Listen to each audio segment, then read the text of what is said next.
Hello everybody. Layla back with another live. If you are watching this on YouTube, you are watching a replay, a little bit belated. I do repurpose these videos so you can get that content on there, although you can engage and it is a little bit later. So definitely join the Facebook group if you're looking to join the conversation around this. For those of you in the Facebook group, again, comments invited here. So the topic I want to cover today, I'm gonna flip the screen size a little bit. The topic I want to cover today is, first of all, any questions that come up. Obviously, that is the big focus. But I figured while we are waiting for some questions to come in, or if there are no questions this week, I want to talk about something that came up for me this week personally in a consultation. And it's something I talk a lot about. And I don't know if you have this in your industry, but there's things that you just say. And you're like, yes, of course, that is just how we think about things. But outside your industry, that's not the terms or that's not the phrases that people use. So in this video, I want to talk about projects versus routines, because I use this terminology in a consultation and the prospect was kind of like, huh, what? What do you mean by that? And so I want to explain it here in case anyone else is looking for the words to describe this sensation that you know, but haven't really thought about in this way. So I took a little bit of time before here to do a little bit of doodling for y'all as usual. And this is the visual that came to mind for me of projects versus routines. And actually, like in hindsight, I wish I had this when I was talking to that person earlier this week. But projects are, to me, the custom stuff, the adventure, the exciting part. If you're the entrepreneur in the business, projects are probably what you spend your time thinking about. Routines, on the other hand, tend to be, and I'm going to move that comment just so it doesn't block the thing.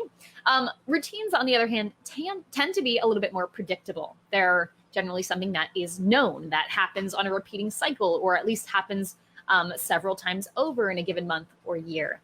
And in this video, I want to dive into first defining these a little bit more, and second, talk about how exactly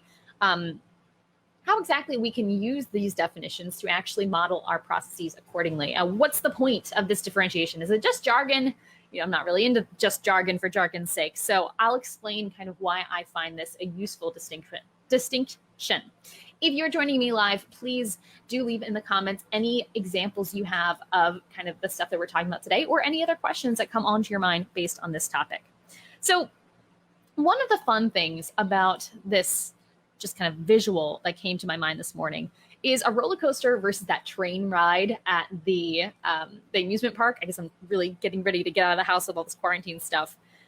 And that's really kind of the difference with routines. Is the roller coaster, the project stuff, is the exciting. It's the adrenaline rush. It is where you're excited to see what happens next, and you don't necessarily know what's happening after a certain point in the ride. It's kind of an unexpected twists and turns. Projects, aka custom work, or new ventures, or new ways, or even improvements, in some ways, are projects. That is the pioneering area, which some people are going to instinctually love and some aren't. But either way, it tends to be custom. There's an unknown outcome. You're just kind of going along for the ride. Routines, it's on a track, right? Just like a train.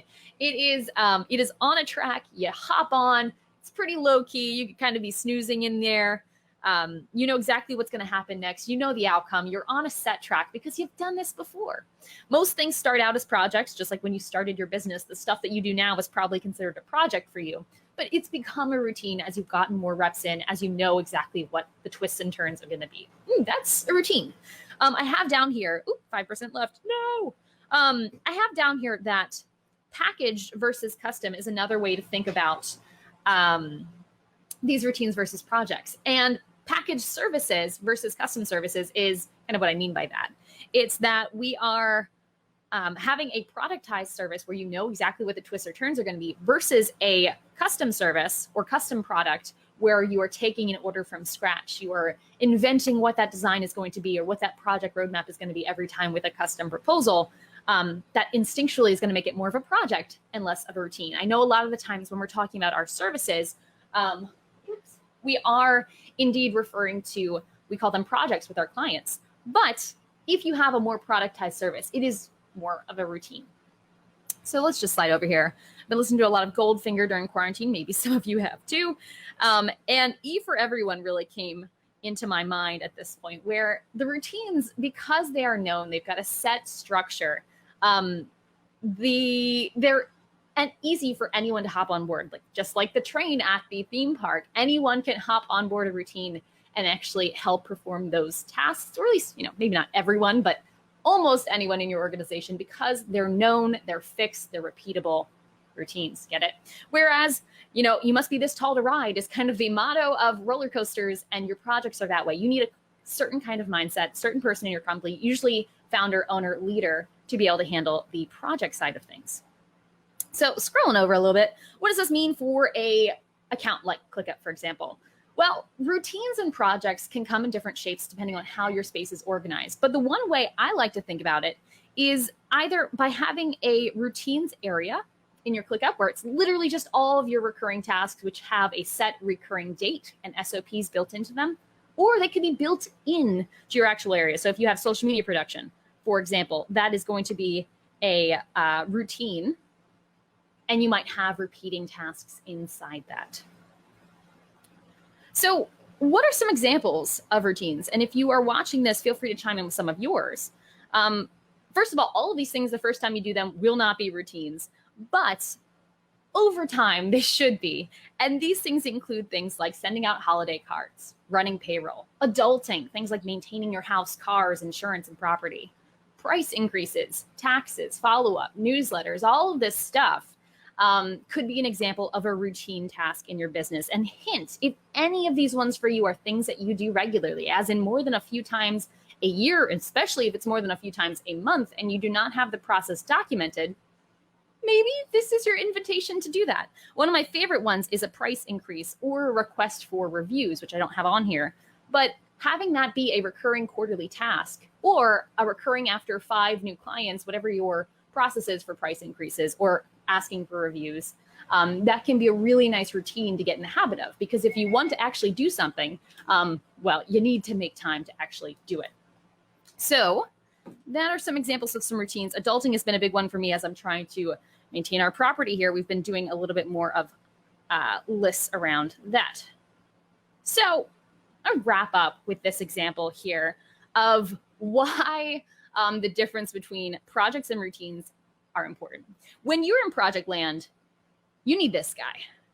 You need lots of power, whether that's just smarts, whether that's muscle, whether that's creativity, whether that's ingenuity. You need creative people to help you navigate those projects. And not only are those people more expensive and more rare, and usually maybe harder to manage, those people are the only ones that are going to be able to do your project tasks. And that's okay. When you're starting out and you're a solopreneur, everything's a project. That's why you are this person. But as you're trying to grow your business, it's hard to find 100 of these people. They don't make a lot of them, and many of them don't want to work for you. They want to work for themselves. So what are your other choices?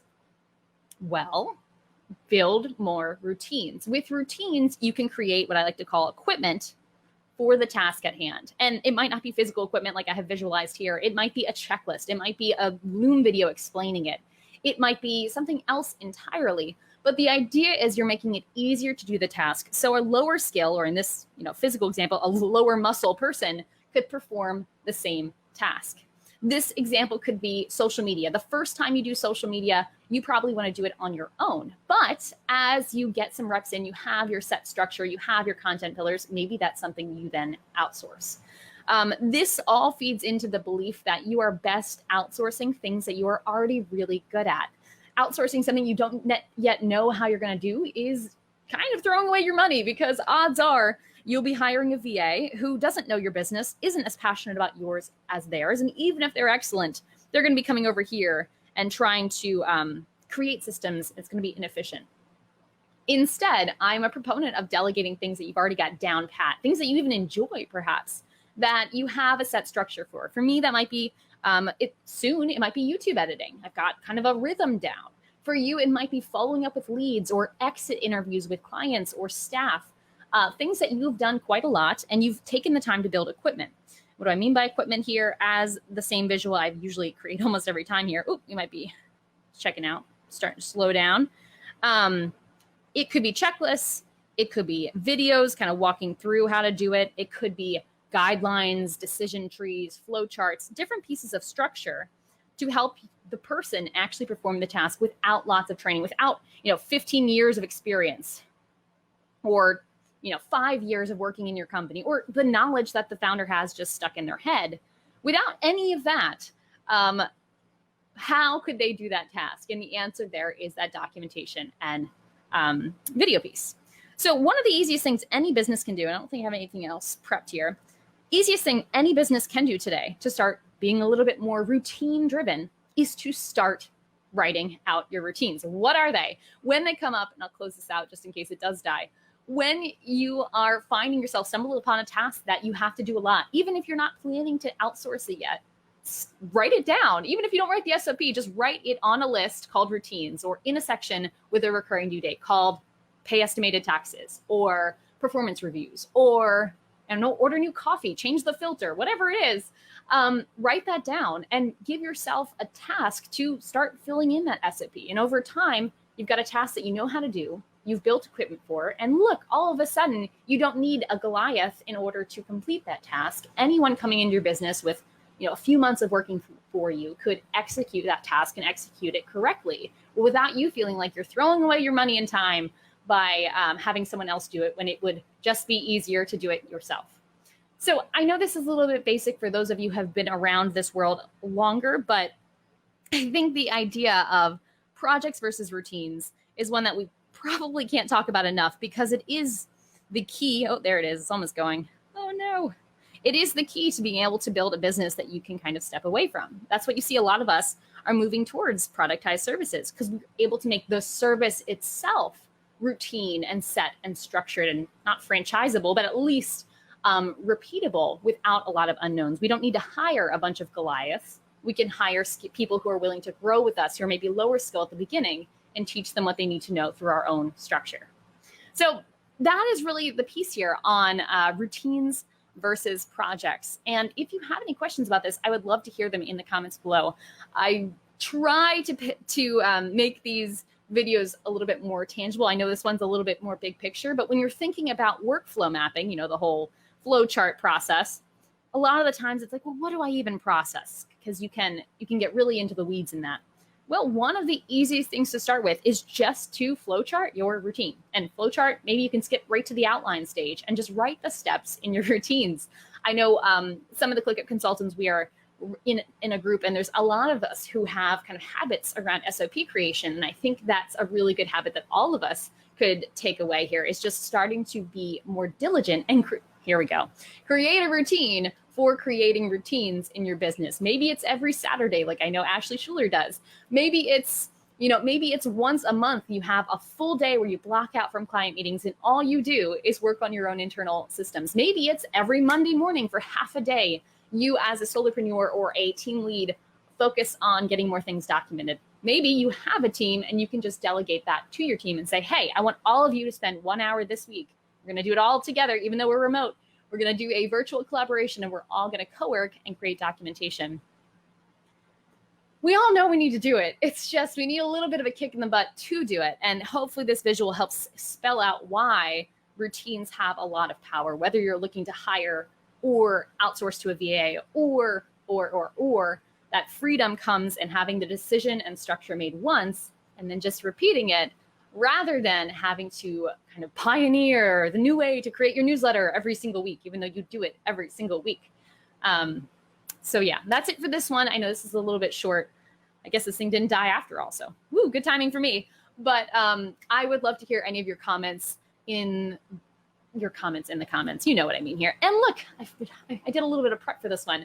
I would love to hear what routines you have built out in your business. Your suggestions will not only help yourself, really hold yourself accountable and maybe pat yourself on the back for creating these routines, but also help other people kind of shop around. So if you post some routines that have been really helpful to you, I'll do the same. I've already mentioned quite a few here, but more people who add in what their routines are and how they've been helpful to them, the more you guys can swap notes. So you might find that, oh, that's a really good idea. Every quarter, let's ask everyone for a review, or, oh, every week, check my bank balance for these things, or do a cash flow projection every month. These kinds of note swapping can be really valuable. So start that off, take 2 seconds and write a few routines that you use or would like to use that have that have given a benefit or you think will give a benefit to your business. That's it for this live. If you have any other questions I didn't cover or you think would be good for another Q&A, leave them below. I will be back next week with another live video. Topic unsure yet, see what strikes me. But your Q&A could probably help guide that a little bit. But otherwise, I think that's it for this Workflow Wednesday. I will see you guys in the Facebook group or on YouTube if that's where you're watching. And I hope you all have a great day. If you are tired of trying to piece together YouTube videos to figure out how to align your workflows, your processes, and your ClickUp account, well, maybe it's time that we talk. I work one-on-one with a select group of clients every quarter to help people build out their systems and processes. Find out more at processdriven.co.